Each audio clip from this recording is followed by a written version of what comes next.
함께 만드는 언론 니네 연합동조화 여기는 국민TV 함께 만드는 언론 니네 연합동조화 여기는 국민TV. 네, 본격 꼰대 저격 방송 이런 꽃 같은 청춘입니다. 네 시작하겠습니다. 후! 반갑습니다. 아 좋아요. 아 오늘 그냥 역대급이에요, 역대급. 추석 지나고 났더니 뭐 방청객들이 그냥 환호 다시 한번 부탁할게요. 후! 아 네. 아 좋습니다. 고맙습니다. 네. 지금 금요일 밤 10시 반인데, 아, 대단합니다. 이 열기 어떻게 해요? 지금 한 80명 되나요? 네, 정도 인원이 있는 것 같아요. 네. 네, 이 때문일까 우리 지금 조서방 상당히 긴장했어요. 얼굴 왜 이렇게 하얗게 지을렸어요? 그러니까요. 오늘도 비비크림 발랐어요. 지린 게 아니고요. 아니, 1년에 한 번만 바른다는 사람이. 매주 바르고 있네요. 요즘. 그러니까요. 네. 와. 근데 우리 방송은 왜 맨날 11시에 녹화를 하는 거죠? 이게, 장 작가 얘기 좀 해주세요. 우리 왜 11시에 녹화해요? 당신의 능력 부족 아닌가? 죄송합니다. 힘들어 근데 죽겠어요. 실제로는 우리가 11시에 녹화를 하고 있지만 실제로는 우리가 청년들이 이만큼 힘들다는 걸 대변을 하는 거예요. 각자 일을 하다 보니까 이 시간밖에 솔직히 안 나잖아요. 그렇죠. 예. 예, 그러다 보니까 그리고 우리가 조합원과 함께 만드는 방송 아닙니까? 그러니까 다들 시간이 맞는 시간이 뜨거운 불금인 예. 금요일 날 11시가 항상 되고 있습니다. 불금은 불금이죠. 예, 불금이에요. 그렇죠? 예, 조명도 밖에서 뜨겁고. 불 켜야 되는데 예. 여기서 하니까 아쉽네요. 네, 그나저나 우리 지난 한 주 추석 때문에 한 주 결방을 했고 어땠어요? 제가 아이 둘의 아빠의 예. 외벌이의 예. 대학원생입니다. 아하야. 네, 정말 쉽지 않은 삶이죠. 그래서 연휴 내내 쉬지를 못했고요. 예. 계속 일을 했고 집에도 못 내려갔습니다. 아하. 예. 집이 원래 대구잖아요. 예. 다들 뭐 잘 쉬셨어요? 아유, 네. 저도 뭐 매한가지였어요. 부모님이 시골 가시는데 다른 것보다 자고 싶다는 생각밖에 안 들어서 집에서 푹 잤습니다. 그러다가 잠깐 광화문에 갔다 오고. 그나저나 우리 장 작가 예. 오늘도 컨셉은 여전히 좋은데 좀 얼굴이 좀 달라진 것 같아요. 좀 외로워 보이는데. 좀 힘이 많이 빠졌습니다. 제가 힘이요? 이번에 최근 이거 이제 저희 3화 찍고 나서 네. 만남과 이별과 또 만남을 오늘 불과 그 나흘 연휴 동안에 예. 만남과 이별과 다시 만남이 있었다고요? 우선 한국인 친구랑 헤어졌고 네. 잠깐 뭐 만나던 친구가 있었는데 네. 뭐 잘 안 됐고 네. 근데 추석 때 저 이틀밖에 못 쉬었는데 네. 친구랑 신사동 가서 이제 술을 먹다가 일본인 친구들을 만났어요. 아니, 관광객들을. 잠깐 추석 때 신사동에서 일본인 친구를 어떻게 만났어요? 헌팅했어요. 그리고 예 강복 70주년을 기념해서 뭐 잘 만났고. 아니 잠깐 보냈고. 광복 70주년 기념해서 일본 친구를 왜 만나요? 저희 할아버지가 싸웠었거든요. 어쨌든 뭐 아픕니다. 예. 할아버님은 만주에서 예, 제 일본군과 친구, 싸웠고 네. 본인은 광복 70주년 맞아서 일본과의 화합을 위해. 그렇죠. 예. 아하. 저 자세히 하고 싶은데 좀 아까 하지 말라고 해서 예, 안 하겠습니다. 여기까지? 예, 여기까지 하겠습니다. 네, 아무튼 행복한 잊지 못할 지금 추석이 됐을 것 같은데. 네, 저런 인스턴트 사랑을 저렇게 마음 놓고 할 수 있다는 게 아니에요, 저 유부남 인스턴트 입장에서 참 아닙니다. 부럽네요. 아유 여보 미안해. 인스턴트 사랑 아니었다고요? 아니 상실의 시대 네. 와타나베 개새끼죠. 되게 뜨거운 사랑을 했어요. 진짜 아파요 지금도. 아, 예. 연락 와요? 뭐 하룻밤 만나는 거 아닌가? 아이시대로 이렇게 아이시대로. 아, 좋은 말이에요. 네. 아무튼 이제 시작 들어가야죠. 그나저나 오늘 주제가 K-무브예요. 예. K-무브.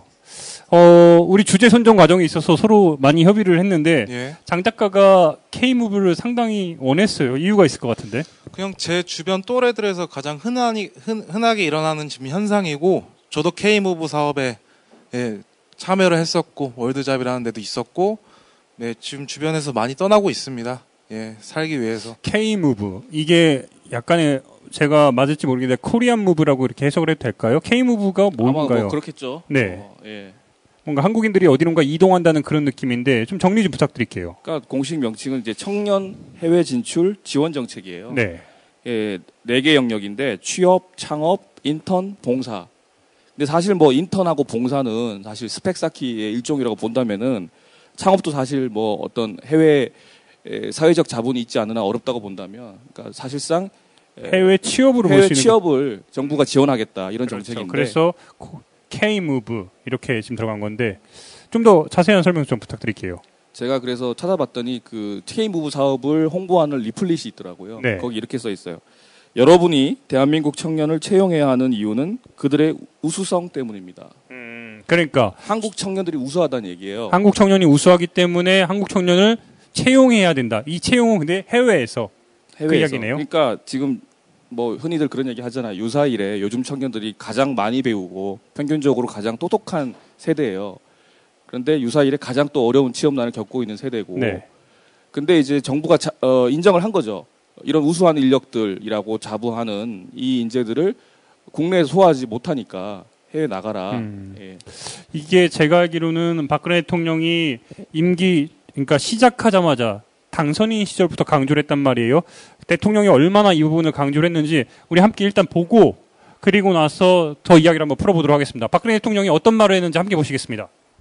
저는 지난 대선 기간 동안 대한민국 청년들이 세계를 움직이는 K-무브를 적극 추진하겠다고 약속을 드렸습니다.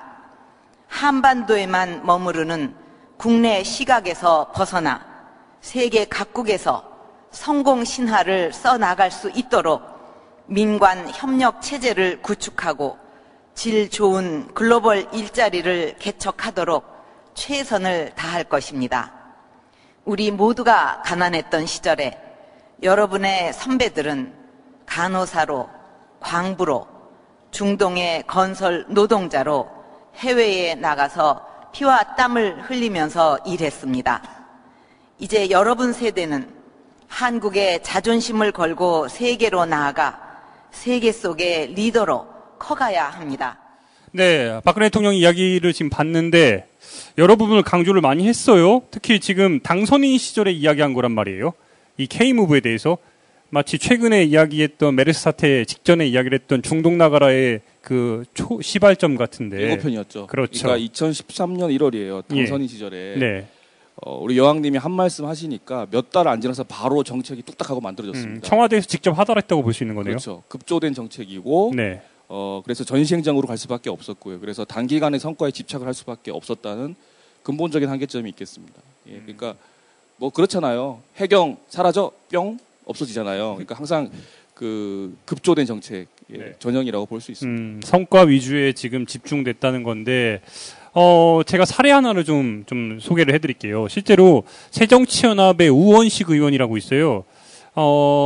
이 우 의원이 얼마 전에 지난달에 내놓은 자료인데 이게 박근혜 대통령이 임기 초반부터 강조를 해가지고 지금까지 계속해서 이어져 내려온 거잖아요. 그러니까 2년 6개월 정도 정책이 지속됐다고 볼 수 있어요. 그러니까 2014년 그리고 2013년 이렇게 보시는데 2014년에 그 자료를 바탕으로 해가지고 얼마의 예산이 투입됐고 실제로 어떻게 정책이 되는지 우 의원이 통계 자료를 냈어요. 거기에 따르면은 잠깐 소개를 해드리면은 해외 인턴 사업에 우리 정부가 270억을 투자했어요. 그런데 10억당 취업자 수가 90명이에요. 이를 인당으로 계산해 보면은 한 명을 취업시키는데 얼마가 들었냐? 얼마일 것 같아요? 1,000만 원 좀 넘나요? 그렇죠. 1,111만 원이에요. 한 명 취업시키는데 네. 1,111만 원. 평균적으로. 그러니까 270억. 이것도 순수하게 해외 인턴 부분이에요. 해외 인턴. 그러니까 아까 지금 우리 조서방이 4가지 영역에 대해서 이야기를 했잖아요. 취업 부분, 뭐 인턴 부분, 창업 인턴, 부분, 봉사 있는데 이런 거 다 차치하고 순수하게 인턴 부분만. 이제 창업까지 들어가고 뭐 취업까지 들어가면은 각각의 금액들이 280억, 270억, 뭐 300억 이런 식으로 돼가지고. 근데 일단 지금 그 숫자만 취업자 그렇죠. 수만 들어간 거고 네. 어떤 일자리 취업을 했는지는 그렇죠. 지금 질적으로 평가를 안 한 그렇죠. 겁니다. 그런 평가 없이 순수하게 좋다. 해외 우리가 얘기하는 그 해외가 모든 해외를 다 포함하는 거예요. 뭐 미국부터 시작해가지고 아프리카에 있는 뭐 남아공까지 정말 뭐 필리핀, 뭐 태국 전부 다 포함하는 거죠. 자, 그럼 여기서 짚어질 게 많아요. 일자리의 질을 봐야 될 것 같아요. 네. 그러니까 이렇게 숫자적으로도 되게 비효율적인 정책인데 네. 그럼 일자리 질은 어떤 거냐? 대부분 서비스직이에요. 그렇죠. 매장 관리, 판매 점원, 대부분 이런 것이고요. 그래서 K무브 스쿨이라고 있어요. 단기간 교육을 시켜갖고 사비를 좀 내서 취업을 보장하는 그런 정책인데 여기서는 또 대부분 기능직이에요. 예. 그러니까 네. 결국에는 해외 취업을 쉽게 할 수 있는 게 언어라는 전제 조건이 없는 상황에서 무조건 내보내야 무조건 되니까. 보내는 거니까 할 수 있는 게 무슨 뭐 서비스, 그렇죠. 서빙, 뭐 노가다, 막노동 이런 그렇죠. 거 그런 거밖에 없죠. 그래가지고 평균 작년이 아니죠. 2013년 취업자 평균을 냈더니 이 정책으로 취업한 사람들의 2천만 원이 안 됩니다. 연봉이. 사실 그러니까 해외에서 나가서 일을 하는데 연봉이 2천만 원이 안 된다는 얘기죠. 하하야. 그냥 나가서 하는 거에 의의를 두라는 얘기죠. 경험 쌓고 뭐 이렇게 하라는 거죠. 그렇죠. 거기서 그렇게 볼 수 있네요. 예. 또 다른 열정페이이고 또 다른 청년 착취죠. 이게 사실은 청년들을 취업시켜 주겠다, 해외 글로벌하게 보내주겠다라고 했지만 사실은 해외에서 또 착취를 시키는 거죠. 예. 이 때문에 이게 지금 우리가 이런 지적을 하고 있잖아요. 이 부분에 있어서 실제로 질적으로 상당히 낮다는 걸 지적을 하고 있잖아요. 근데 소위 얘기하는 질적으로 높은, 그러니까 뭐 예를 들어서 교사라든지 아니면 가서 엔지니어를 역할을 한다든지 이런 것도 있어요. 직종을 나갔어요. 그런데 문제는 뭐냐? 얼마나 주먹구구식 행정이냐? 미국에서 어떤 사례가 있었냐면 미국에서 우리나라 교대를 나온 사람들에게 미국에 보냈어요. 20명을. 한 사람당 2천만 원씩을 들여가지고. 예. 그런데 가서 1년 동안 교육을 받고 실제로 실습까지 했어요. 그런데 어떤 부분을 몰랐냐? 국가별로 쿼터제가 할당제가 있는 거예요. 그래가지고 미국에서 교사가 되는데 교사가 됐는데 우리나라 대한민국의 할당대 숫자가 몇 명이냐? 몇 명일 것 같아요? 몇 명이었어요? 3명. 20명이 갔어요. 20명 중에 3명. 근데 20명이 갔는데 3명. 그래서 어떻게 했냐? 어떻게 했을 것 같아요? 제비뽑기를 했어요. 나머지 17명이 그대로 돌아오고 한국에 돌아왔어요. 진짜 이게 어쨌든 그 뭡니까, 세 이게. 명은 취업자로 잡혔겠네요. 취업자로 잡혔죠. 예, 예. 그리고 그걸로 어쨌든 교육받으러 갔던 20명도 당시에는 잡혔어요. 잡혔고 이거 어떻게 해야 돼요? 지금 우리가 뭐 제일 대표적인 예를 얘기한 게 아니라 예. 수많은 사례들 중에 수많은 사례 몇 중에 가지만 하나입니다. 얘기해도 이것뿐만 아니라 또 있어요. 헛방인지 예. 보이네요. 이게 그리고 청년 취업이잖아요. 예. 청년 취업인데 소위 얘기하는 아까 우리 장 작가가 얘기했지만 막노동도 많이 있어요. 플랜트 소위 얘기하는 이름이 플랜트죠. 해외로 보내요. 사우디나 중동으로 이거 보냅니다. 자, 우리 국가가 텅 비게 만들어 보자. 그렇죠. 그겁니다. 예, 근데 실제로 보내요. 예. 청년 취업이잖아요. 예. 근데 재밌는 게 뭐냐? 조사를 해보니까 20대, 30대보다 40, 50대 40, 50대, 심지어 70대도 있어요. 제가 그거 플랜트 이라크에 건설하는 걸 제가 네. 준비를 했었거든요. 근데 경력자 위주로 뽑다 보니까 저는 아예 그냥 배제됐고, 예, 시간만 낭비하게 됐고, 저도 월드잡 그 K무브 거기도 이제 지원을 했었고, 네. 보니까 결국 데려가는 분들은 다 40, 50대 이렇게 뽑아가시더라고요. 자, 그러면 경력자를. 해외 청년 취업 프로그램인데 네. 심지어 70대까지 가서 일하는 프로그램입니다. 그렇죠. 70대 근데 두 명. 우리 오케이 이거 좋습니다. 그렇죠. 우리 근데 일단 기억하시죠? 우리 첫 회에서 네. 청년과 꼰대를 나눌 그렇죠. 때 나이는 중요하지 나이 않다. 중요하지 않다. 그러나 아 이거 뭐 한마디 하고 싶다 진짜. 하세요. 제가 또 클래스가 있는데 아무튼 참 안타까워요. 왜 이런 거예요 도대체? 그러니까 지금 작년 기준으로 보면 올해 초 기준이네요. 네. 그 보수적으로 이제 정부 기준으로 잡았을 때 통계청에서 청년 실업률이 11%가 넘었습니다. 그래서 근데 올해 8월에 보니까 8%로 줄었다고 알고 있는데 이게 사실은 그 어떤 구직 활동을 하면서 알바하는 네, 청년들이라든가 다 포함하는 거죠. 아니면 네. 취업을 아예 포기한 사람들이라든가 네. 아니면 대학 졸업을 연기하는 사람들이라든가 이런 인구들은 포함이 안 된 거거든요. 실질적으로 장하나 의원 조사에 의하면은 네. 22.5%. 그러니까 청년 4명 중에 1명은 구직 활동을 원하지만 취업을 못 하고 있는 상태라는 거죠. 예. 4명 중에 1명이니까 좀 피부에 와닿으시죠. 그렇죠. 정부에 발표한 거에 대한 2배 정도 차이 나네요. 2배 이상이죠. 4명 중에 1명, 제 친구 10명 중에서 한 3명 지금 취업했거든요. 예, 나머지 다 그렇죠. 준비생이고. 실질적으로 저도 주변에 보면 30대 이제 초반 친구들을 보면은 이제 왕성한 사회 활동을 해야 되는데 여전히 공부하고 있는 친구들이 많아요. 구직 활동을 하는. 이게 언시 바닥으로 소위 얘기하는 이제 언론고시 바닥으로 네. 오면 더 심하고요. 아, 그런데 재밌는 점이 뭐냐면은 저도 이번에 이걸 좀 조사하고 취재하면서 저도 2013년도에 초반에 이 K무브에 가입을 했더라고요. 그랬어요? 예, 당시에 저도 한국에 돌아온 지 얼마 안 돼서 어디 갔다 왔어요, 그러면? 아니요, 간 건 아닌데 네. 알아본 거예요. 저도 당시에 되게 흔들리는 마음이 공부하다 힘드니까 해외에 뭔가 자리가 있지 않을까. 저도 해외 경험이 있으니까. 다녀와봤으니까. 네, 다녀와봤으니까 네. 더더욱이 그래서 관심을 갖고 이번에 제가 거의 회원 가입했고 실제로 활동도 했고 글도 몇 개 썼더라고요. 뭐가 있냐. 물론 가진 않았지만 계속 공부를 했지만 근데 조사를 해보니까 대통령 직속 청년위원회라는 데가 있어요. 여기서 조사를 하니까 2030 청년들의 73.4%가 해외 일자리에 관심이 있다는 거예요. 관심이 있다. 네. 네. 해외 일자리에 실제로 우리 청년들의 3분의 2 정도는 해외에서 일하는 거에 관심이 있다는 거예요. 이 말인즉 뭐예요? 우리나라가 그만큼 일자리가 없다. 없고 그리고 일자리 구하기가 힘들고 그러니까 해외에 나가려는 정책적으로는 저는 K무브가 잘 맞다고 생각을 해요. 네, 이런 괜찮아요. 부분에서는. 예. 하지만 그 내용들이 취지는 좋은데 네. 포장은 좋아요. 포장은 되게 잘 쌓여 있는데 막상 열어보니까 똥이야. 그렇죠. 그런 거죠. 그렇죠. 아무것도 할 수가 없지. 예, 뭐 그렇게 생각합니다. 왜 이렇게 무리를 둬요? 그러니까 정부가 지금 솔직히 말씀드리면 네. 정부나 여당이나 아직 그 새누리당은 사실 청년표가 그 핵심적인 표는 아니잖아요. 그래서 청년 일자리 정책에 관심은 갖고 있지만 아직 솔직히 그 자신들의 어떤 생존, 기득권을 위협하는 수준까지는 아니라고 판단한 것 같아요. 약간 예산 문제로 말씀드리면 내년 예산을 보면 일자리 그 예산이 15조 8천억이에요. 잠시만. 자, 일자리 관련된 예산만 15조가 예. 넘는 돈이네. 15조 8천억. 그러니까 MB 이후로 우리가 이제 조 단위 넘어가면 네. 기준이 20조죠. 네. 그렇죠? 20조보다는 적은데 어쨌든 네. 15조 8천억이 일자리 예산인데 아, 예. 그 중에 청년 일자리 예산은 2조예요. 2조. 그러니까 전체 우리가 일자리 지금 관련된 게 15조인데 이 중에 청년 관련된 거는 2조라. 예. 아하. 그렇게 비율이 높지는 않죠. 그렇죠. 그렇네요. 뭐 근데 사실 말이 2조지. 2조면은 뭐 우리 국민 TV 몇 개 사겠습니까? 예. 그러니까 근데 작년보다 24%를 이게 증액했어요. 아, 증액한 금액이 2조라 관심이 이거죠. 있다는 네. 얘기예요. 근데 네. 내용을 살펴보면 6만 4천 개를 만들겠다. 내년에 1년 동안 청년 일자리. 근데 그 중에 절반 이상이 공공 부문이에요. 이게 무슨 말이냐면은 단기적으로 이례적으로 지원금을 줘가지고 이례적인 말 그대로 이례적인 일자리를 창출하는 거예요. 지속 가능성은 없는 거죠. 예, 그러니까 이 2조 원의 대부분이 그런 돈이라면 어떤 근본적인 해결책은 역시 아니라는 거죠. 그러니까 박근혜 대통령이 이 정부 들어서 강조한 게 물론 K무브 사업도 있지만 우리 지난 시간에 살짝 언급한 미창부, 미래창조과학부에서 얘기하는 스타트업이라고 그러죠. 예. 청년 창업.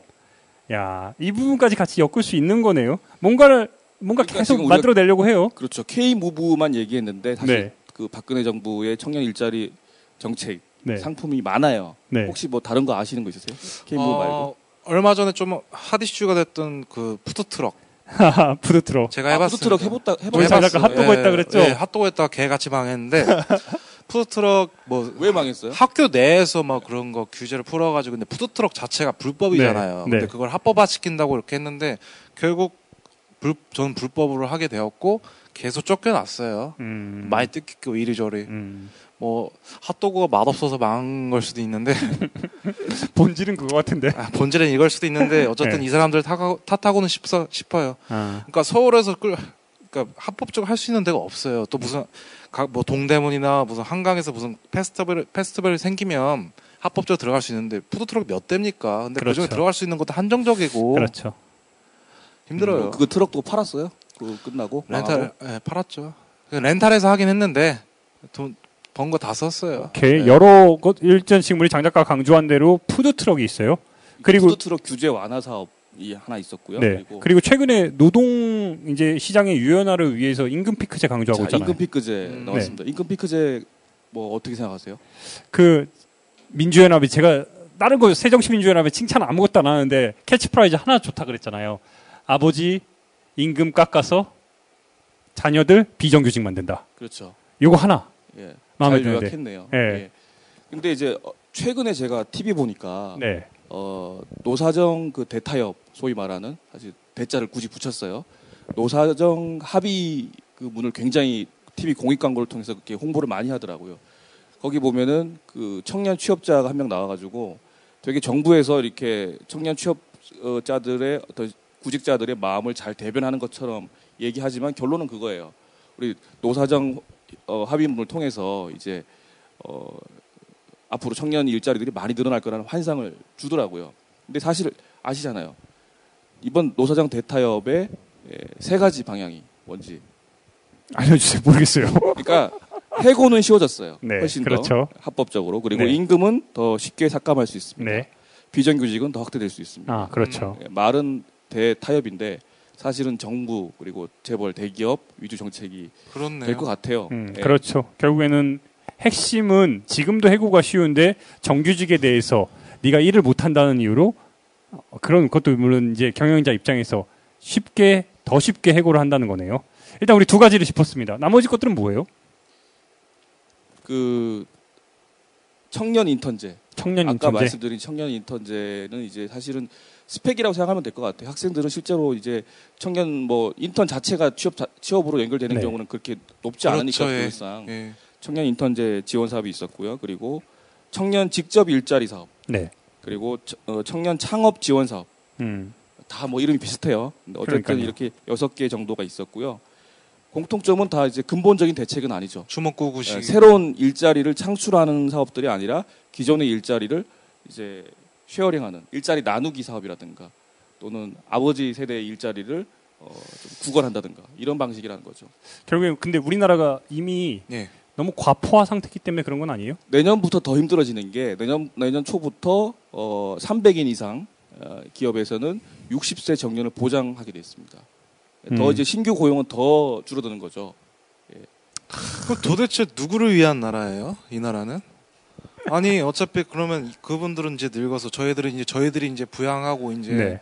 그분들이 늙으면 그렇게 해야 되는데 제 아이디가 안티 1960S 아닙니까? 네. 그러니까 1960S가 이제 60대 70대 되면 우리가 이제 책임 안 져주면 어떻게 할 건데 우리가 이제 미래산업이고 이제 주역인데 이제 30대로 들어가는 이제 저희가 딱 그건데 도대체 누구를 위한 나라예요? 좀 배운 애들은 전부 다 이제 밖으로 나가려고 하고 그렇죠. 답이 없잖아요. 헬조선 또 음. 뭐 있죠? 그 지역불반도 그것도 있고 맞아요. 이상한 얘기가 많이 나오잖아요. 그러니까 요즘에 가장 핫한 단어가 헬조선이라는 말이에요. 제가 그 비슷하게 어제 해본 거는 흑수저 빙고란 게 있더라고요. 흑수저 빙고? 내가 이제 금수전지, 은수전지, 동수전지, 아, 흑수전지 알아보는 빙고 아하. 게임이 만들어졌어요. 아하. 예. 저는 바로 나오더라고요. 바로 빙고 외쳤어요. 예. 따져볼 거 없이 그냥 바로 새로운 카스트네요. 예, 그러게요. 참 짚어야 될 게 너무너무 많아서. 일단은 이 정부가 계속해서 뭔가 성과를 내기 위해서 근본 없는 텍스트를 계속 내놓고 있는데, 저는 개인적으로 일단은 뭐 K-무브라고 볼 수는 없지만, 저도 호주에 워킹홀리데이를 갔다 왔단 말이에요. 예. 당시에 호텔에서 하루 종일 12시간씩 접시를 닦았던 기억도 있는데, 어떻게 봐요? 우리 장 작가도 개인적인 경험이 있잖아요. K-무브와 관련해서. 저는 합법적인 비자로 간 건 아니고 저도 K 무브죠. 코리안 무브 했으니까 영국에서 여행 중 돈이 떨어져가지고 관광 비자로 일을 했습니다. 6개월 동안 일을 했는데 근데 어차피 합법적으로 제가 일을 할 수는 없는 거고 또 영어도 그렇게 유창하지 않았기 때문에 한국 사람 밑에서 일을 했어요. 한국 식당에서 거기서 이제 영국 최저시급이 그때 당시로 한 6파운드 한국 돈은 14,000원인데 저는 5,000원도 못 받았어요. 하루에 15시간을 일을 했습니다. 진짜로. 예. 거기서 맞고 욕 먹고 예. 근데 저뿐만 아니라 월 비자 받아서 온 친구들도 일을 그렇게밖에 할 수가 없었어요. 왜냐하면 영국에서도 일주일당 법적으로 이제 일을 할 수 있는 시간이 정해져 있어요. 그래가지고 그 친구들 그 시간에 맞춰서 하면 생활비를 감당할 수가 없습니다. 그래서 어쩔 수 없이 다 한국 사람들 밑에서 이제 일을 했는데 너무 힘들었어요. 거기서 그 사람들 식당 이름 오픈해도 됩니까? 네. 이 까치 새끼야. 여기까지만 하겠습니다. 까치? 예. 까치 식당이었어요? 까치인데 되게 네. 유명한 식당이에요. 런던에서. 아. 예, 되게 유명합니다. 런던에 있는 까치 식당. 예. 예, 또 실명 나왔네요. 기억해 주세요. 예. 조씨 뭐 그렇게 살지 마세요. 그러니까 방금 장 작가 말처럼 네. 이게 해외 창업, 해외 취업인데 과연 누구를 위한 이게 정책인가 묻지 않을 수 없는 게 작년 기준으로 보면 그 60% 이상, 그러니까 이 한국 청년들을 고용하겠다라고 이 월드잡 이 정부가 마련한 통합정보센터예요. 이 K무브의 월드잡이라는 사이트가 있는데 여기 보면 올라와 있는 기업들의 60%가 사실은 한국 기업이라는 거죠. 한국계 기업이라는 거예요. 그렇죠. 예, 해외지만 실제로 일을 하는 회사들은 다 60% 이상이 한국 기업이다. 야, 이게 뭘 말하는 참. 걸까요? 말 그대로 공간적으로는 해외예요. 대한민국이 아니지만 사실은 지난번에 얘기했던 그거 아닙니까? 뭐 애들 이제 인턴으로 해서 이제 부려먹고 그거 있잖아요. 열정페이. 예. 근데 좋은 점도 있어요. 제가 어떻게 알게 됐냐면 제 친구 중에 김창규라는 친구가 있는데 그 친구가 실명 얘기해도 돼요, 근데. 얘기 좀 해달래요. 예, 예, 해양대 나온 창규 있어요. 07학번. 근데 창규? 그 친구가 우리 창규. 네덜란드 K모브 사업을 해서 이제 인턴 들어갔어요. 네. 근데 결국 3개월밖에 안 하고 한 달에 80만 원인가? 딱 생활비만 받은 거예요. 그리고 돌아왔어요. 그래서 돌아왔다가 지금 취업 준비 중인데, 야, 그럼 내가 물어봤어요. 나 이제 이거 우리 사와 이제 K모브 관련해서 이제 이걸 얘기를 할 건데, 네 얘기 좀만 들어보자 했는데, 어쨌든 넌 거기서 이제 취업도 못하고 다시 들어왔는데 그 시간이 아깝지 않냐? 아니래요. 왜냐면 애들이 이거를 이용하는 거예요. 그 인턴 경험이 있기 때문에 대기업 1차 통과가 서류 통과가 된다는 거예요. 그래서 되게 걔네들은 되게 긍정적으로 보고 있어요. 갔다 온 그렇죠. 거에 대해서. 그러니까 예. 우리가 앞서 짚었지만 정책적으로 해외에 나가서 이렇게 국가가 밀어주면서 나는 이런 정책 자체는 굉장히 긍정적이에요. 다만 그 내부에서의 실제적인 모습들이 옳으냐 이거예요. 그러니까 막말로 하면 우리 청년들 여기서 더 불만이 커지니까 해외 나가서 교문 쌓고 영어 배우고 날품팔이 시키는 거예요, 사실은. 그러니까 정부가 직업 소개소죠. 직업 알선. 저는 그 월드잡이라는 사이트에서 알선이라는 단어가 굉장히 낯설게 느껴지더라고요. 정부가 정책적으로 하는 건데 알선아예요, 알선. 그러니까 그 사이트에 책임지지 않는 알선이란 거죠. 말이 있다는 거죠. 그러니까 딱 직업 소개서 수준이에요. 근데 그것도 책임지지 않죠. 예. 그렇죠. 일단은 뭐 6개월짜리든 1년짜리든 일단 데이터에 포함을 시켜줘. 예. 그러니까 네가 우리 성과에 포함은 되지만 그 다음은 그러니까. 네가 알아서 하라는 거죠. 결국 개인의 문제로 다시 돌아오는 개인의 거죠. 문제, 알바몬이랑 똑같습니다, 그거. 예. 그러니까 정부에서 이렇게 추진하는 것들조차 알바 수준의 것들, 비정규직, 그리고 심지어 해외라는 지역적인 해외만 있을 뿐이지 실제적인 내용들은 다 한국 기업들. 예. 아, 한번 생각해 보세요. 네. 해외 유수의 글로벌 대기업들이 뭐 미쳤다고 한국에 거기 월드잡 들어와가지고 우리 한국 청년들을 원해요라고 올리겠어요? 영어도 네. 못하는데, 언어도 못하는데. 그러니까 어차피 나가봤자 양질의 일자리는 아니라는 거죠. 아, 참 그렇다고 제가 아까 언급했듯이 한국 청년들의 2030 한국 청년들의 3분의 2 이상이 해외에 나가서 실제로 일하기를 바라고 있습니다. 그리고 제 경험상 저도 이 부분은 좀 짚어야 되는 게 저도 항상 바라는 게 한국 청년들이 나가라고 이야기를 해요. 예. 그 점에 있어서는 지금 어떻게 생각하세요? 나가서 경험을 쌓고 한 번이라도 일해보고. 저는 사실 20대 때 많이 못 나가봐가지고 네. 비행기를 30살 때 탔으니까 그래서 많이 나가본 우리 두 분이 한번 얘기해 주시면 좋겠어요. 왜 20대들은 한국을 떠나고 싶어 하는가? 왜 장 작가는 일단은 그 여행을 길게 갔다 왔고 해외에서 네. 취업도 했는데 네. 왜 나갔어요? 이유가 있을 거 아니에요. 그리고 권유를 하고 다니잖아요. 권유를 한 건 아닌데 굳이 네. 여기서 이렇게 아둥바둥 살 필요가 없었더라고요. 떠나게 된 이유에 대해서는 책을 보시면 아시고. 예. 책 제목 다시 한번.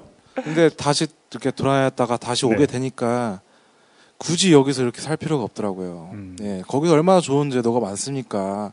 노르웨이나 뭐 그쪽을 북유럽이나 북미 쪽 가면 뭐 예를 들어서 뭐 전기 배강이나 뭐 이런 거를 하면 잘 먹고 잘 살 수 있대요. 그렇죠. 그리고 최근 트렌드는 또 뭐냐면 대기업 다니신 분들이 또 일에 치이고 뭐 하니까 그분들이 연봉이 높은 게 아니에요. 일하는 거에 비하면. 어쨌든 그분들은 이제 가족을 꾸리면서 이렇게 살다 보니까 여기선 도저히 답이 없는 거죠. 그러니까요. 예. 저도 아까 호주에서 힘들었다고 했지만 저도 군대에서 정말 아둥바둥 모은 돈으로 해서 겨우겨우 20대 후반에 나갔단 말이에요. 그래서 3년 만에 돌아온 건데 그런데 같은 노동 강도로 일을 하는데 생활의 여유가 다르다는 예, 거예요. 예. 그러니까 우리가 최저임금으로 일을 했을 때 그 사회에서 살 수 있는 제가 항상 강조하잖아요. 무상의료, 그다음에 무상교육, 그리고 최저임금. 이 기본적인 시스템들이 갖춰져 있으니까 걱정할 게 솔직히 없어요. 맞아요. 먹고 살 수 있습니다. 네. 진짜. 네. 그럼 두 분은 사실 지금 내가 이민 갈 수 있는 기회가 있다. 그럼 뒤도 안 돌아보고 이민 갈 생각이 있으세요 혹시? 있으면 저는 갈 거예요. 아, 저는 네. 솔직히 얘기하면은 어느 저는 나라로? 저는 북유럽 나라가 쪽이 중요하겠죠. 예. 스웨덴? 저는 네. 호주에서 미리 이야기하면은 저는 스폰서 비자를 받았어요. 그 아까 얘기한 그 호텔에서 스폰서 비자를 받아가지고 거기서 일을 했으면 2년간 일을 했으면은 영주권 심사가 들어가요. 그게 지금으로 치면 1억 원 정도의 거래가 되는 그 비자인데, 근데 한국에 돌아왔어요. 왜요? 이거 자랑질이죠. 이거. 아니, 자랑질이 아니라 예. 자랑질이 아니라 왜냐면은 한국에서의 뭔가 그 당시에는 조금 더 제대로 된 걸 좀 하고 싶었어요. 제가 거기서 할 수 있는 일들은 언어적인 한계가 있기 때문에 아무리 열심히 해도 그냥 그 생활일 거예요. 해봤자 수두르하죠. 예. 그렇죠. 예. 잘 왔어요. 그렇게 와서 결국 김 기자 하고 있잖아 열심히. 예. 근데 힘들어요. 안 왔으면 거기서 지금 뭐 하겠어요. 뭐 호텔 뭐 그렇죠. 뭐 그게 나쁘다는 게 아니라 그 사회 내에서는, 호주라는 사회 내에서는 버스 드라이버나 의사나 다 비슷한, 걔네들이 최저임금이 당시에 우리나라 돈으로 18,500원이었단 말이에요. 그러니까 얼마나 살만해요. 삶의 질은 괜찮아요. 일찍 그럼요, 끝나고 솔직히 이야기하면. 예, 할 수 있는 시간도 많고. 예. 그런데 이와 관련해가지고 지금 우리가 청년들이 계속해서 정부에서도 어쨌든 이를 이용하고 있는 거잖아요. K무브라는 거 자체가. 그리고 요즘에 가장 핫한 언어인 헬조선. 헬조선. 헬조선이 워낙 이제 뜨는 단어가 되다 보니까 요즘에 네. 칼럼도 많이 나왔더라고요. 그렇죠. 그 최근에 칼럼 2개 이제 한번 소개를 해주시죠. 굉장히 핫했어요. 예. 그러니까 9월 말경에 불과 2, 3일 전에 한겨레에서 우리 노르웨이의 오슬로 대학인가요? 그렇죠. 박노자 교수. 박노자 교수가 한겨레에 칼럼 하나를 썼고, 그 다음에 권순할 논설위원이 있어요. 동아일보에. 예. 양쪽에 하루차를 9월 29일과 9월 30일자로 해가지고 헬조선에 관련해 썼습니다. 핫 키워드는 많네요. 그렇죠. 헬조선. 분명히. 예. 그래서 일단은 둘 다 비교가 돼가지고 상당히 핫했어요. 우리 지금 조서방이 박노자 교수를 지금 김 기자하고 얘기하니까 또 감회가 새롭네요. 네. 김 기자가 대학교 1학년 때 네. 오른손엔 수업 교재, 왼손엔 당신들의 대한민국을 그렇죠. 끼고 다녔어요. 네, 제가 끼고 다녔습니다. 네. 그런 사람을 또 여기서 다시 얘기하니까 감회가. 네, 근데 그 10년이라는 세월이 넘었잖아요. 네. 당시에 돌아가면 박노자 교수가 당시에 우리 실제로 만나러 갔잖아요. 상당히 샤프했는데 요즘에 왜 이렇게 변하셨어요? 예, 세월이. 그러니까 세월이. 아무튼 그 칼럼 좀 소개 좀 해주세요. 이렇게 시작해요. 네. 영어인 헬은 이 신조어의 현대성을 부각하지만 한국도 아닌 조선은 이미 신분의 대물림이 거의 제도화된 한국 사회의 퇴행성을 암시한다. 그러니까 헬 대한민국이 아니라 헬 왜 조선이냐는 거죠. 이미 조선 시대 봉건 신분 제도처럼 금수저를 물고 태어나지 않으면 청년들이 느끼기에는 이미 수직적인 신분 이동이 가로막힌 사회로 진입하고 있다는 것을 암시하고 있다는 그렇죠. 거죠. 예. 개천에서 욕난다는 거는 옛날 상투적이지만 말이죠, 진짜 옛날 말이 됐어요. 예. 사실은 헬에 포인트가 있는 게 아니라 네. 조선이라는 시대 인식에 포인트가 있는 거예요. 그러니까요. 지옥인데 지옥 대한민국이 아니란 말이에요. 헬 코리아가 아니라 헬 조선이라는 거예요. 신분 더 변동이 절망적이죠. 지금. 있을 수 없는. 근데 이게 참 제목이 재밌었던 게 박노자 교수의 글에서의 제목이 헬조선에서 밀란이 일어나지 않는 이유예요. 그 이유가 뭐예요, 그러면? 말로만 헬조선이고 네. 왜 아무런 변화가 없냐는 거예요. 실질적인 변화가 청년들이 목소리가 이렇게 단결된 목소리가 들리지 않느냐. 누가 봐도 호기심이 생길 수밖에 없는 제목이었어요. 네. 그럼 네. 한 부분 더 읽어드리면 이런 예. 표현이 있어요. 승자가 태생적으로 이미 거의 정해져 있으며 패자 계층에서 태어난 죄밖에 없는 사람이 경쟁하면 경쟁할수록 질병과 채무만이 늘어나는 곳은 정말로 지옥이 아닌가. 그러니까 사교육비, 끝없는 경쟁, 그리고 뭐 수면 시간까지 하다못해 뭐 출산율, 자살률은 말할 것도 없고요. 이런 점에서 헬이란 말이 사실은 우리 동아일보 권순할 논설위원께서 보시기에는 배부른 소리, 청년들이 배부른 소리고 그분 칼럼에 그런 얘기가 있더라고요. 아직도 하루 2달러로 연명하고 있는 그렇죠. 수억 명의 시리아 난민 얘기를 사람들 생각해라. 예. 근데 이런 글도 요즘에 좀 회자가 되고 있어요. 왜 2030에게 한국은 헬조선인가? 제가 좀 얘기해 드릴게요. 20대에 그 가장 죽음의 원인 중 1위가 뭘 것 같아요? 취업. 아니요. 그러니까 20대 사망 원인 중 가장 자살. 1위. 자살. 네. 30대? 자살. 그리고 10대? 자살. 40대부터? 50대, 60대, 70대? 작년 통계가 바뀌었어요. 세월호 때문에 10대가 사망 사고가 있군요. 근데 이게 이것만 봤을 때 특히 20대를 우리가 주목해야 되는 게 뭐냐면은 이 통계가 좀 지났을지도 모르겠지만 20대의 자살이 전체 사망자 중에 51.6%예요. 반을 넘었나요? 그렇죠. 30대 40%예요. 우리가 이런 나라에 살고 있다는 거예요. 그러니까 저도 사실은 이렇게 통계치 보면 잘 실감이 안 나는데 네. 몇 년 전에 후배의 어떤 그런 아픔도 겪었고 그러니까 주변에서 이렇게 나하고는 상관없는 일이라고 생각했는데 심심치 않게 그런 소식을 듣고 있어요 지금. 제가 작년에 그런 비슷한 경험을 했습니다. 음. 친한 친구가 뭐 자세하게는 얘기 못 하겠고.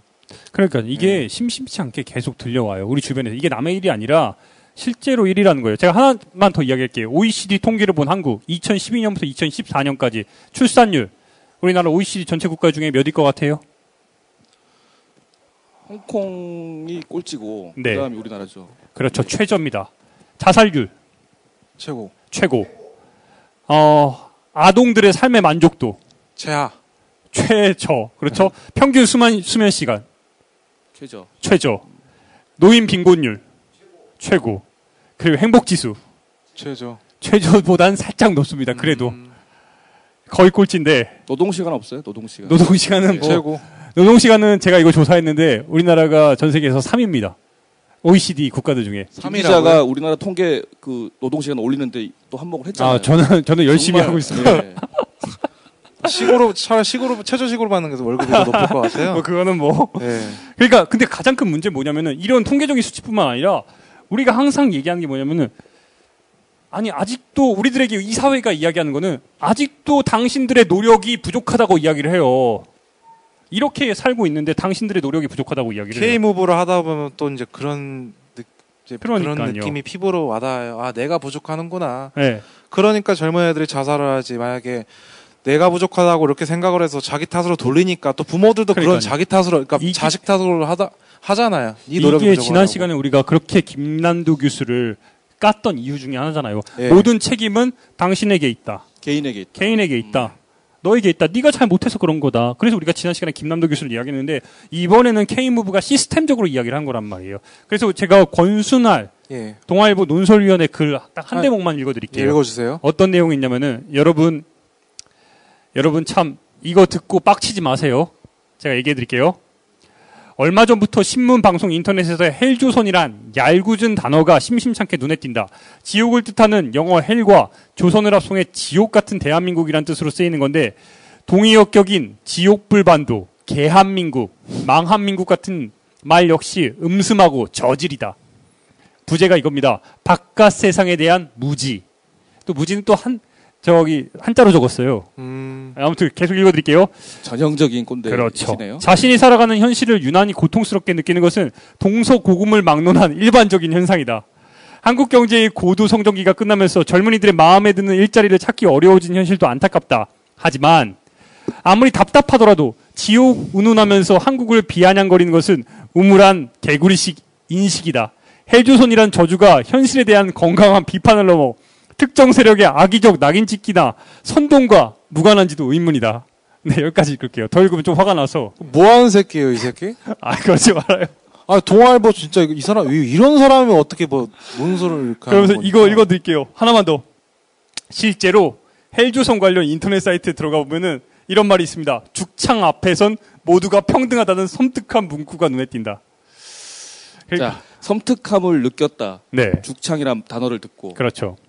저는 그 섬뜩함을 느끼는 이 사람의 그 기반 자체가 어떤 입장에서 바라보고 있는지를 알 수 있죠. 기득권이죠. 위에서 아래로 쳐다보는 입장이고. 예. 그러니까 이 사람에게 소위 이야기하는 청년들의 인식, 지금 헬조선이라고 느끼고 있는 청년들의 인식을 강요할 수는 없어요. 하지만 이게 이런 식으로 글을 써가지고 너희들이 잘못했다 이렇게 지금 몰아붙이는 거는 자기 탓으로 돌리는 거죠. 아 여전히 너무 꼰대 같다는 거예요. 너무 꼰대 같은 게 아니라 꼰대죠. 꼰대죠. 예. 그렇죠. 그런데 그러니까 얼마나 자기 제가 자신의 경험과 가치관과 인식을 절대화시키는 거죠. 강요하고 있고. 제가 얼마나 더 놀랐냐면은 물론 헬조선에서 밀란이 일어나지 않는 이유에 대해서 박노자 교수가 이야기를 했잖아요. 예. 근데 이 글을 보고 제가 온라인에서 어떤 말을 봤냐면은 댓글에서 댓글에서 대한민국을 다시 한번 전복하려는 세력들이 움직이고 있다. 이런 식을 봤어요. 물론 이 글 자체가 되게 선동을 하고 있다 이거예요. 그 원인에 대해서 짚어준 이야기인데 실제로 일어나지 않는, 그러니까 너희들이 어떻게 받아들이냐면 너희들이 제대로 행동을 조장하고 있다는 거예요. 대한민국 시위를 해야 된다는 그런 식으로. 참 잃을 게 많은 사람들은 두려운 법이죠. 그렇죠. 그렇지. 그렇죠. 그 부분 인정해요. 참 씁쓸한데 그런데 참 씁쓸해요. 동아일보. 자, 다시 우리 얘기 네, 돌아와서 K무브로 좀 돌아가서 한국 고용 시장의 구조를 보면 취업자들의 85%가 중소기업에 취업을 한 사람들이에요. 15%만이 소위 말하는 대기업에 취업한 사람들이고 뭐 30대 대기업으로 하면 더 줄어들겠죠. 네. 사실은 한국의 대부분의 고용은 중소기업이 담당하고 있는데 정부가 계속 의존하고 있는 것은 거의 구걸하다시피 재벌 회장들을 초대해가지고 투자를 활성해달라. 온갖 특혜를 베풀고 사면을 해주고 지랄 난리를 하지만 결국 대기업들은 투자하지 않죠. 그렇죠. 고용을 늘리지 않죠. 결국 중소기업들만 저임금의 저질의 일자리들을 양산해 낼 수밖에 없다는 거죠. 그래서 더 악순환이겠죠. 청년들의 취업시장은 더 위축되고 그러니까 저는 낙수 효과, 트리클 다운. 그러니까 그걸 아직도 흑해캐 묵은 주장을 아직도 경제부총리가 얘기하고 있는 걸 보면서 저는 이 정말 정부가, 절망감을 안 느낄 수가 없더라고요. 저는 이 정부가 정말 되게 깨알같고 꼼꼼하다고 느끼는 게 뭐냐면은 청년들이 계속해서 희망파리를 계속해서 하고 있다는 거예요. 너도 대기업에서 일할 수 있고, 너도 잘하면은 더 사회 지도층으로 갈 수 있고, 그리고 이 해외 청년 일자리도 마찬가지예요. 니도 잘하면은 이렇게 계속 희망적인 이야기를 줌으로써 청년들이 나도 한번 하면 될 수 있지 않을까? 이런 희망을 계속해서 품게 한다는 거예요. 그리고 조금씩 낙수효과라고 이야기를 했죠. 그런 식으로 계속 던진다는 거예요. 이거를 청년들은 이게 헬조선에서 밀란이 일어나지 않는 주된 이유 중에 하나가 되고 있고요. 희망 고문 때문에 애들 그렇게 못하는. 자, 우리 지난 시간에 그랬죠. 2008년까지만 해도 자기개발서 시장이 네. 꽤 활성화됐었다. 근데 2012년 이제 넘어오면서 저 작년에 미생이 인기를 끌면서 더 이상 자기개발 시장이 확장되지 않았다. 근데 여기서 몇 년 더 흐르면 어떻게 될까요? 자, 일본처럼 되지 않을까요? 일본이 지금 이제 아베 이코노미크스 효과를 보기 전에 어떤 현상이 있었던지 아시죠? 니트족. 그렇죠. 뭐 그런 말들이 있잖아요. 결국 근데, 예. 결국에는 지금 우리 장 작가가 잘 짚어줬어요. 제가 봐도 그러니까 지금 크게 보면 네. 저성장 시대에서 초저성장 시대로 가고 있는 중이고 고령화 사회에서 초고령화 사회로 가고 있는 중이란 말이에요. 네. 더 이상 산업화 시대, 민주화 세대가 겪었던 그 당시의 성장 그 속도를 절대 반복할 수 없는데도 여전히 그 시대가 가능하다라고 전제하는 거죠. 그렇죠. 이 시대 꼰대들은. 또 그거에 젖어 있고 어쩔 수 없는 거예요. 그러니까 또 다른 그래서 요즘에 마취제라는 거예요. 이게 또 다른 마취제죠, 이게. 그래서 그러니까 이게 저는 바닥을 치면 언젠가는 오를 거라고 봐요. 이번에 안보 법안 일본 통과 때문에 예. 일본 청년들이 깨달은 청년들이 굉장히 힙스터적인 모습으로 평화적인 깨어 있는 시위를 모습을 했고, 보여줬잖아요. 그래서 우리나라도 이게 정말 극에 달하면은 터질 거라고 봐요. 근데 어떤 형태로 갈지는 두고 봐야죠. 우리 사회가 얼마나 건강하게 다니냐 지켜봐야 되는데 참 애석합니다. 그래서 박노자 네. 교수 칼럼에서는 결국 뻔한 주제 같지만 결국 다시 연대라는 키워드로 돌아오게 됩니다. 결론은 결국 지난 시간도 얘기했지만 제가 각자 도생 네. 하다가 각계약진 하다가 각계 전투하다가는 결국 각계 격파되더라. 그 얘기를 한번 했는데 결국 연대의 중요성을 청년들이 다시 느끼지 않는 한 이 헬조선은 지속될 것이다라는 결론이었어요. 저는 그 연대 어떻게 생각하세요? 그러니까 연대라는 것 자체는 동의를 해요. 네. 분명히 청년들이 힘을 모아서 새로운 돌파구를 마련을 해야 되는데 새로운 돌파구를 마련할까지 연대 자체는 저는 제가 볼 때 힘들다고 봐요. 각자 도생이 너무 명징하게 되어 있고 그리고 이 정부와 너무 꼼꼼해요. 디테일한 부분들에서의 청년들이 뭔가 다른 연대 의식을 생각할 수 있는 부분들이 없다 이거예요. 연대 의식이 생기려면 우선은 공동의 적이 있어야 되는데 공동의 적을 정부에서 못 만들게 해줍니다. 그렇죠. 각자 이제 위치에 있는 사람들한테 희망 고문을 하나씩 던져주고 그렇게 하니까 공동의 적을 어떻게 양산할 수 있어요? 그렇죠. 어떻게 싸울 수 저는 있어요? 두 분 얘기 들으니까 또 무기력의 늪에 빠지는 것 같은데 연대라는 단어를 듣고도 힘들 거야라고 지금 두 분 다 약간 단정하신 느낌이 들었어요. 그러니까요. 한국 사회에서 연대라는 말은 어울리지 않아라고 생각하시는 건지. 그러니까 소위 이야기하는 우리가 진보적이라고 생각하는 우리들조차 연대라는 게 힘들다고 얘기하는데 이게 청년들이 기본적으로 요즘에 갖고 있는 생각이라 이거예요. 저는 그래서 좀 과격한 방법이지만 바닥을 더 쳐야 된다고 봐요. 그렇게 갖고 있고. 얼마나 더 쳐야 될까요, 여기서? 그걸 잘 모르겠어요. 출장 얼마나 더 앞에서 편등합니까 이제 그러면? 근데 그것까지 봐야 돼요? 그런데 네. 우리 K무브 다시 한번 좀 돌아와서 조선일보에서조차 이 K무브에 대해서 굉장히 비판을 했어요. 조선일보에서 어떤 조선 비즈입니다. 연수업체 배만 불리는 K무브 사업이란 이런 지금 글을 썼어요. 그러면서 이야기를 하는 게 K무브 새누리당 의원 김용남 의원의 이야기를 들었습니다. 청년들의 관심을 끌지도 못하고 예산만 낭비하는 K무브 사업은 전면 개선이 필요하다는 거를 조선일보조차 이렇게 지적을 하고 있어요. 박근혜 정부의 상당히 친화적인 조선일보도 이렇게 이야기를 하고 있는데 그런데 지금 K무브 사업이 뭐 어쨌든 진행은 계속되고 있는데 스스로 처리할까요? 그러면 정부가? 아니죠. 그러지는 않을 것 같아요. 그렇죠. 저도. 절대 끝까지 가겠죠. 절대 이대로 처리하진 않아요. 우리 장 작가 볼 때는 어때요? 그럴 것 같아요. 절대 그럴 일은 없을 것 같고. 예. 일단은 근시안적인 결과를 계속해서 내기 위해서 뭔가 노력을 하겠죠. 그러니까 그럴수록 더 단기 성과에 집착을 하겠죠. 예. 오케이. 우리 이거 한번 짚어봅시다. K무브 사업. 과연 이대로 계속 가야 돼요? 그러니까 이 정부가 포기는 하지 않겠지만 이거를 적절히 청년들에게 우리가 해외 취업에 나가라고 이야기를 하고 있잖아요. 그 이유와 그리고 K무브 사업이 계속해서 가야 되는지에 대해서 한번 좀 짚어야 될 것 같아요. 어떻게 보세요?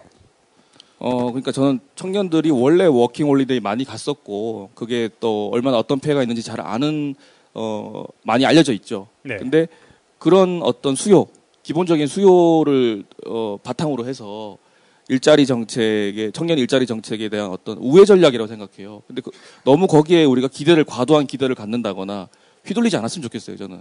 예. 그러니까 해외에 무슨 대단한 뭐 금광이 있는 것도 아니고 청년 해외 정책 그 자체가 무엇을 목표로 하고 있는가?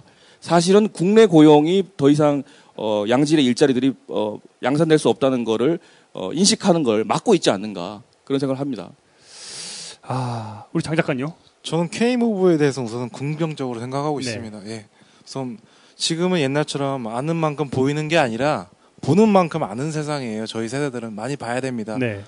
근데 이제 막 이제 정부에서 이렇게 한다고 거기서 휘둘려가지고 또 이제 이걸 인턴 경험을 바탕으로 해서 근데 인턴 경험을 바탕으로 해서 4명 제 주변에 4명 갔는데 4명 전부 다 돌아왔어요. 거기서 어떻게 뿌리를 내릴 생각은 안 했고 그걸 바탕으로 이제 대기업으로 들어가려고 이러면 답이 없는 거죠. 그건 K무브가 아니죠. 예. 예전처럼 네. 예전 박동희 했던 것처럼 뭐 서울도 가서 이제 목 죽기 살기로 이렇게 해가지고 이제 거기서 뿌리 내린 사람도 있고 막 그렇잖아요. 근데 궁극적으로 해외에 가서 그러니까 어떤 자질을 퀄리티를 갖고 있는 애들이 어디를 가서 이제 무엇을 하면서 이제 뭐 나라의 뭐 국위선양을 하면서 자기들 이제 활로가 이렇게 만들어가면서 하는 게 그러니까 우리가 대화가 어떻게 보면은 지금 좀 겉도는 이유 중에 하나가 이 답답함을 다 느끼고 있는데 이 답답함을 해소할 근본적인 대책 자체가 우리 스스로도 지금 명징하게 안 나오고 있는 거예요. 정부에서는 뭔가 콩고물을 계속 던져주는데 그리고 이거에 따라서 청년들은 끌려갈 수밖에 없는 거고 이런 것들이 악순환이 반복되고 있는 거예요. 그래요. 좋아요.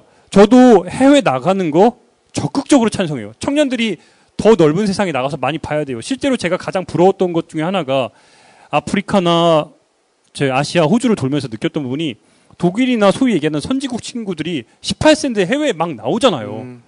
얼마나 대단해요. 그 친구들이 보고 이 친구들이랑 우리가 경쟁을 해야 되는데 경쟁이 안 돼요. 엄밀히 이야기를 하면은. 그러니까 소위 얘기하는 거기서 카스트 제도 해외에서도 그런 비슷한 것들이 생겨나고. 예. 그러니까 취업 시장도 양극화되고 있다는 게 이런 우스갯소리가 있대요. 수도권 이제 청년 취업자들이 사무직의 남방 한계선은 판교고 네. 연구직 그러니까 이과 기능직은 기흥이다. 경기도 기흥. 예. 더 이상 밑으로 안 내려간다는 거죠. 근데 이거는 이제 소위 말하는 우리 학벌 사회나 경쟁 사회에서 승리한 자들의 이야기고 사실 그러니까 공기업 신입 사원들이 회사를 관둔다.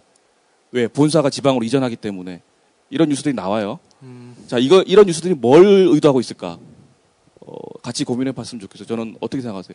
저 같은 사람한테 해당되는 건 아니고 또 좀 이제 좋은 학교 나와가지고 좋은 곳에 들어가려고 하는 친구들이 이제 결국에는 그렇게 그러니까 시스템의 문제로 다시 보는 거를 가로막으면서 이것 봐라 너희들이 배부른 소리를 하는 거다. 청년들이 이렇게 직업의 귀천이 어디냐라는 얘기를 맨날 주워 섬기면서 좋은 일자리 그리고 많은 연봉만을 따지기 때문에 너희들이 취업을 못하고 있는 거다라는 이데올로기를 또 전파하는 도구라고 생각합니다. 저는. 예. 아주 극소수의 일부 공기업 신입사원들의 얘기를 가지고 네. 일반화시키는 거죠. 그렇죠. 참 그런데 한 가지 요즘에 더 놀라운 소식은 뭐냐?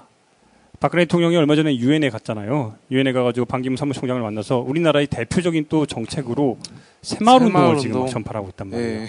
새마을운동. 이게 제가 이걸 언급할 수밖에 없는 이유가 뭐냐면은 박근혜 대통령이 오늘 그 아까 우리가 본 영상 중에 이런 말을 있습니다.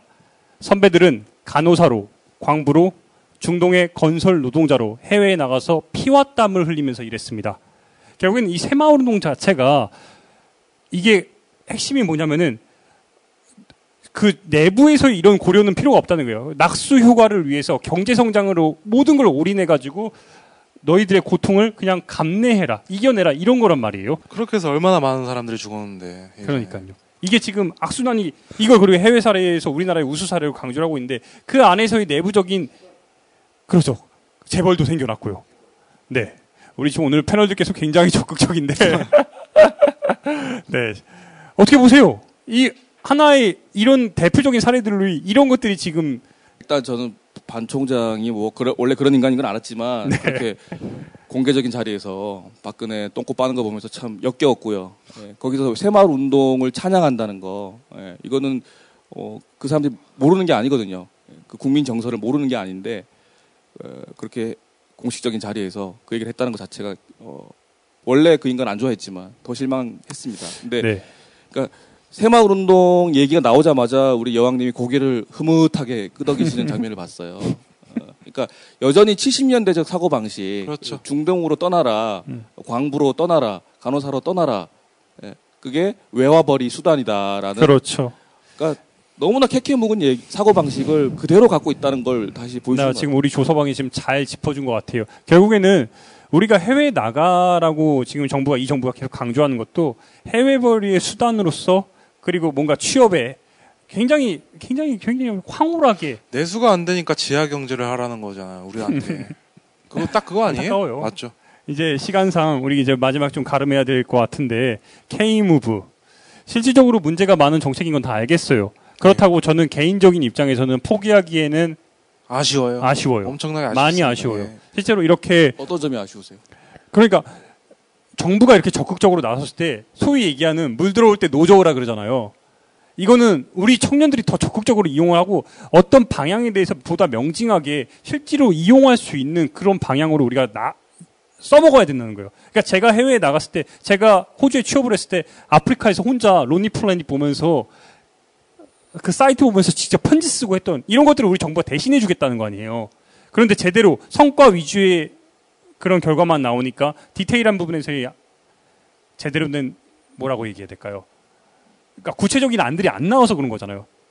근데 이거를 우리가 제대로 이용한다면, 근데 그 제대로에 대한 그러니까 저는 좀 생각이 다른 게, 네. 그럼 정부가 좋은 정책, 보다 현실성 있는 정책을 만들어서 청년들이 그럼 근본적으로 해외에 나가는 것이 청년들의 인생과 국가 발전에 도움이 된다고 생각하시는 건지, 저는 조금 회의적이에요. 국가 발전은 아니고. 예. 그러니까 청년들이 해외 나가는 그 행위 자체, 그리고 가서 경험 쌓고 돈도 벌고 뭐 거기서 털을 잡을 수도 있고요. 글로벌하게 살아야 된다는 그 명제 아래에서 청년들이 해외로 나가는 거를 장려하는 그 자체가 계속돼야 된다고 보는 건지 어떻게 생각하시는지 저는. 장려보다는 그냥 그거 아닙니까? 이제 정부에서 이제 필터를 걸쳐가지고 이제 좀 안정적이게 이제 예전처럼 이제 월 이런 데 가서 이제 사고 나고 안 좋은 것만 이제 나오니까 정부에서 이제 국가적 차원에 나와가지고 이제 필터를 거쳐가지고 이제 안전하게 정착시켜주는 그건데 그게 안 된다는 그러니까요. 거죠. 지금 전혀. 가장 핵심적 제가 보는 근본 문제는 뭐냐면은 옛날에 유학원들이 하던 사업을 이걸 그대로 정부가 그대로 하고 있다는 거예요. 네. 유학원들이 직업 알선을 해줬잖아요. 이제 정부가 해외 직업 알선을 하고 있어요. 근데 거기 디테일한 내용들은 하나도 체크를 안 하고 있어요. 그러니까 이 부분에서는 저는 해외 나가는 데 있어서는 우리 청년들에게 도전이란 말이 좀 그렇지만 또 다른 기회를 주는 부분에서는 저는 동의를 해요. 그런데 여전히 그 악습들이 변하지 않은 상황에서 그 행태가 그대로 반복되고 있다는 거예요. 그러니까 저는 여전히 그게 기회이냐, 정말 해외로 나가는 것 자체가 모든 사람들이 기회라고 할 수 있느냐. 그게 회의적이고요. 저는 30대들의 일부가 40대 초반들의 일부가 이민계를 만들기 시작했다는 얘기 저번에 했었잖아요. 네. 근데 이민 생활이 실제로 가신 분들이 그렇게 낭만적이지 않다. 그렇죠. 너희들이 생각하는 것처럼 그렇게 이민의 삶이 이민자의 삶이 그렇게 여기서 이 경쟁 사회를 떠나는 것 자체만으로도 만족할지는 모르겠지만 이민 자체에 대한 환상도 깨지고 있는 시대거든요, 지금. 자, 그러면 해외에 나가는 것 자체가 뭐 개인적인 도피든 삶의 행복을 찾아서든 어찌됐건 저는 아까 다시 연대로 돌아오고 싶은 게 해외로 나가서 20대든 30대든 40대든 그게 정말 행복할까요? 저는 아주 계속 회의감이 드는 거예요. 그럼 해외 어떤 뭐 좋은 일자리, 좋은 정책, 좋은 환경이라면 떠나는 것을 우리가 장려해야 되는가? 이 부분에서 어떻게 생각하세요? 장 작가는? 안 나가봤죠. 네, 맞습니다. 나가봐야 돼. 아니, 그러니까 오죽 답답했으면, 그러니까 한두 명씩 기어 나가고 이제 그렇게 하니까 이제 정부에서도 이제 그 기어 나가는 것도 보고 하니까 이제 그걸 좀 도와주겠다 싶어서 뭐 취지 자체는 처음에는 좋은 것 같은데 어쨌든 주먹 구구식이고 뭐 그러고자 한국 기업 밑에서 한국 사장 밑에서 이제 또 거기서도 이제 열정페이 받고 그러면서 착취당하는 건데 말 그대로. 근데 그것만 좀 도와줬으면 좋겠어요. 차라리. 결국에는 우리가 이렇게 네. 나가냐 안 나가냐 문제를 가지고 다툴 게 아니라 기본적인 문제는 이런 정책, 이 거지 같은 정책을 만들어 놓고 그걸 우리가 따라갈 수밖에 없는 이 현실.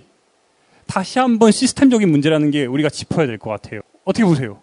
조서방. 저는 뭐 근본적으로 청년 일자리 문제는 대기업이 투자를 확대해야 되는 거 문제라고 생각하고요. 그리고 결국 분배의 문제로 다시 돌아오는 것 같고요. 그리고 결국 복지 없는 경제 대국은 불가능하다. 그러니까요. 이게 이 정부가 제가 계속해서 무섭다고 얘기하는 게 뭐냐면은 우리가 답은 지금 끊임없이 우리가 답은 연대라는 건 알고 있는데 연대를 못하게 깨알같이 계속해서 뭔가를 내보내고 있다는 거예요. 그러니까요. 그리고 왜 대기업 총수들이 사면되면은 왜 경제가 왜 발전하냐고요. 그러니까 그 이데올로기를 깨야 되는 거죠. 그러니까요. 예. 근데 천민자본주의. 이걸 깨려고 시도를 해도 그 깨면은 시도를 하는 것들이 종북이 되고 연대를 각자 도생이 계속해서 나오고. 답답하네요. 이번 네. 시간은 좀 많이. 이게 답답해요. 예. 그러니까 우리 대화가 지금 저희가 오늘 너무 진지하긴 했는데 네. 갈수록 저는 이렇게 가라앉는 기분이 들어요. 그러니까 왜냐하면 우리가 왜 그럴까요? 꼰대를 저격하기 위해서 오늘 권순환이라는 걸 이름을 저격하고 K무브를 저격하기 위해서 왔는데 건순한 얼굴 할지도 못했네. 아. 내 입만 아파. 그러니까 오늘 꼰대 저격을 못했네요. 꼰대. 왜 이렇게 대화가 이렇게 나왔냐면은 겉돌았냐. 우리 스스로 연대해야 된다고 이야기를 하면서도 우리도 계속 이 장밋빛 희망에 대해서 장밋빛 이런 정책에 대해서 그냥 휘둘리고 있다는 거예요. 그게 바로 우리의 모습을 그대로 대변하고 있다는 거예요. 우리 청년들이. 아무튼 K무브는 여기서 정리하는 걸로 하고 다음 시간에 예고를 하면은 다음 시간에는 처음으로 우리 게스트를 모시죠. 네. 네. 어떤 분이 오시나요? 홍승희 씨가 오십니다. 홍승희 씨가 누구냐? 예술가예요. 그런데 집회를 나갔다는 이유로 벌금을 받았어요. 어떤 집회를 나갔길래? 세월호 집회를 아, 나갔다는 이유로 연행되고 그래서 다음 주 이 시간에는 우리 최초의 여성 게스트를 모시고 예뻐요? 기대하세요, 홍승희 씨. 다들 남자분들 표정 밝아질 겁니다. 네, 기대하겠습니다. 우리 이 칙칙한 분위기가 많이 달라질 거예요. 아무튼 다음 시간 기대하시고 네, 이제 가름하겠습니다. 본격 꼰대 저격 방송 이런 꽃 같은 정춘입니다. 예, 여기서 마치겠습니다. 고맙습니다. 수고하셨습니다. 미디어 협동조합원 여러분, 조합비 납입하고 계신가요? 조합원의 기본 의무는 1인당 월 1회 11,000원 이상의 조합비를 납입하는 것입니다. 조합비로 국민TV의 모든 콘텐츠를 만들고 그렇게 해서 세상을 바꾸는 힘을 하나하나 축적해갑니다. 미디어 협동조합 홈페이지 국민.tv 또는 서울 전화 3144-7737로 신청하실 수 있습니다.